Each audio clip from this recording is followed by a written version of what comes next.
What's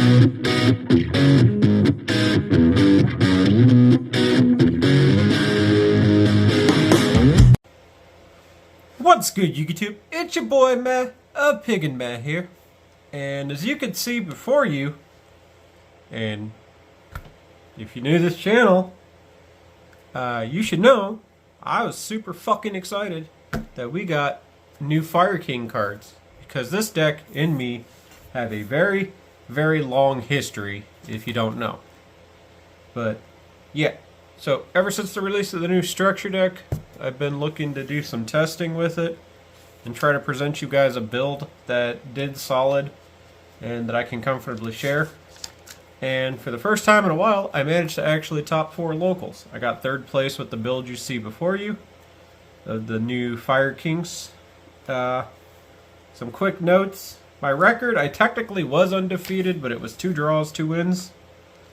And if you're curious, the matchups were Synchron, which I managed to beat that, and Orchist, which I managed to 2-0 him. And the other 2 matchups were against Bestial Runic and Vanquish Soul. A lot of those matchups was kind of a matter of resources or time management that didn't exactly go my way, but overall, I'm pretty confident that this is a pretty solid build. And at this particular local, they let us use the January 1st ban list, so here's a list for next format. So let's quit with the BS and show you guys, for the first time in almost 10 years, my Fireking deck profile. Alright, so for the main deck, for your Firekings, it's a pretty standard affair.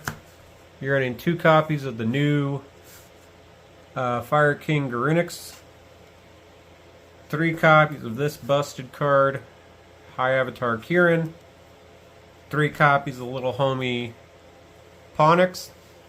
I opted to run 2 copies of Arvada, 1 copy of the new guy Ringbull, and 1 Barong as the Fireking monster lineup.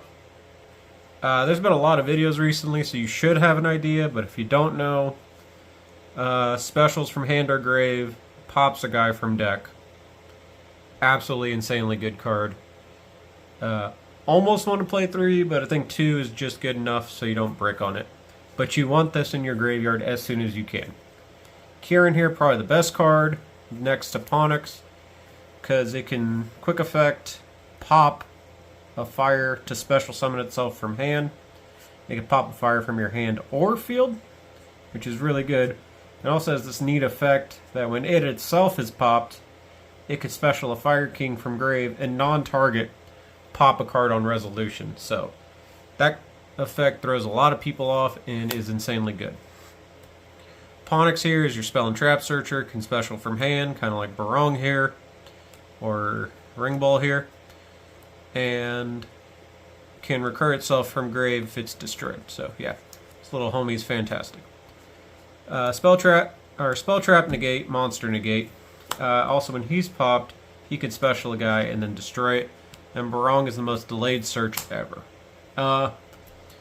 These are all the ones you want to play. These are about the best ratios. You could play 3 of this if you wanted, but I wanted to see how 2 was, because some of the more prominent people that have been testing the deck in the area have only been playing 2, and it's good.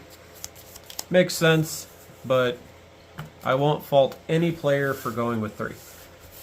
So that would be the Fireking monster lineup.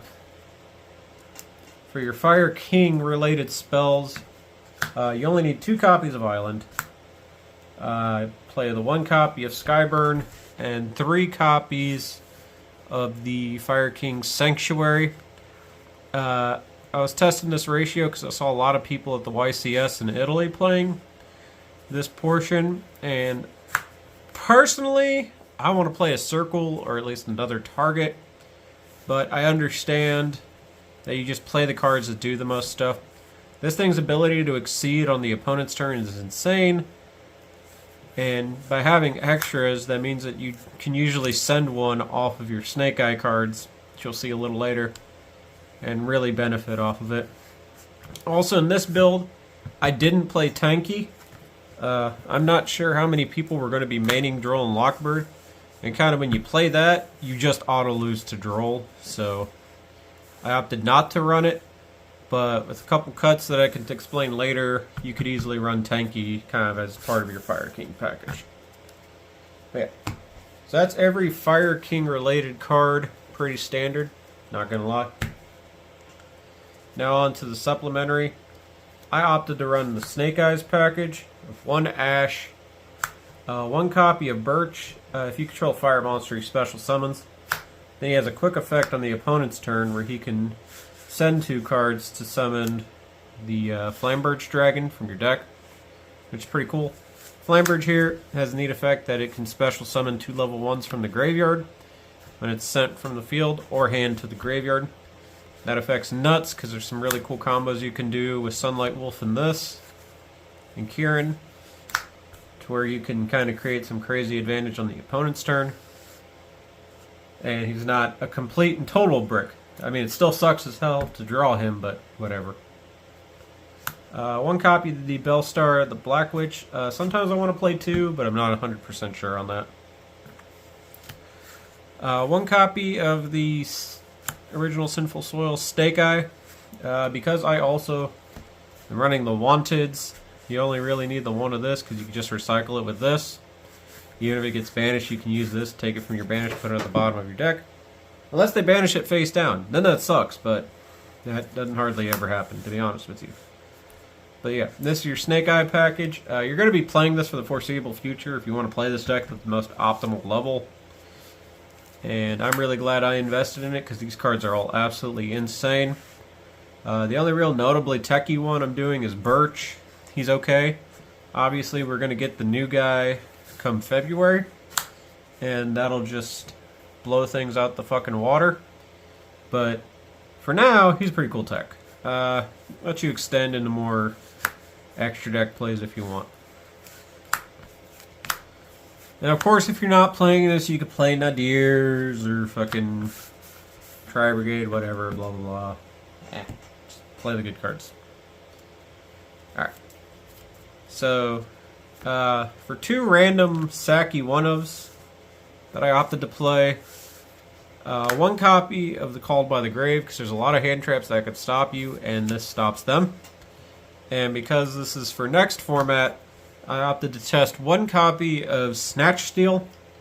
There was 1 game where I resolved this today to steal a Dispatter after beating through some negates. I managed to bite over their monster, but we ran into time, and that 1,000 boost they gained because I kept the Dispatter kind of ended up hurting me in the end. And that's how I ended up with a draw in the Bestial Runic matchup, which was super fucking awkward. I don't know if I'll opt to really keep playing this card. Kind of doesn't do a lot on its own, but at the same time, it's a pretty nutty card. Alright. And the big techie card that I saw a bunch of people playing, and I had to test out myself this weekend, was 3 copies of Kashtira Fenrir. I get it.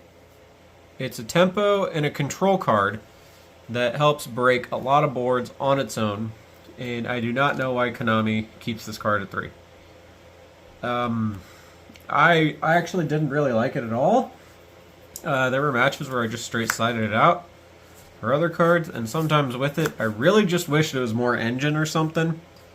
Because you draw this on its own, it does nothing aside from special effect, bait out an Ash. If they have it, if they don't, cool. If they draw you, well, at least you got Fenrir plus maybe an Imperm or something, but overall, I don't know how I feel about this card. Probably should get the Fire guy to make it a little better, but For hand traps, I opted to play 3 Ash, 3 Nib, 3 Imperm. These Fenrirs could be another hand trap, or more stuff to do with your Fireking package. And all 9 of these hand traps were real good, in one way or the other. But The way my matches worked out, I didn't really resolve too many of them, except against the Synchro matchup where I resolved Ash, Nibiru, and a sided Droll and Lockbird, which is another one that you could play instead of the Nib if you think that's a better option, in order to fuck up that guy's day. So, yeah. That's the main deck. 40 cards on the dot. No more. Trust me. I kind of thought about playing more, but I opted not to for the purposes of trying to keep the deck as consistent as humanly possible. Now let's show you guys the extra deck, and then I'll give you some final thoughts. Alright. Start out with the links. Play one copy of the Relinquished Anima. I use this to suck up a big Sword Soul guy. Yeah, it's funny. One copy of Heat Soul. You need it for a lot of the combos. In your first turn end board, you usually end up with this. And I went with this IP Masquerena because there's a very prominent Fireking player in my local area that swears that ending on this is a significantly better play than the Heat Soul package, and I decided to test that today. And I really fucking missed paying 2,000 to get 2 cards. But I understand, because unless you're drawing into like Effect Veiler and another hand trap, Heat Soul will kind of end up hurting you more than helping you. But at the same time, man, I just want to be fucking greedy as hell. I'm not going to lie to you. But yeah, when you play this, you opt to have even more interaction on the opponent's turn. And a lot of times, you really want that interaction. One copy of the Hida. This card is absolutely insane, and it plus this can equal beefy access code. I don't own Little Knight, so I play the Nightmare Unicorn still. Card is still solid, and helped me win one of my games by basically just making them go, oh shit. One copy of the Appaloosa Bow of the Goddess. There's a way you can have this with multi-negates with this.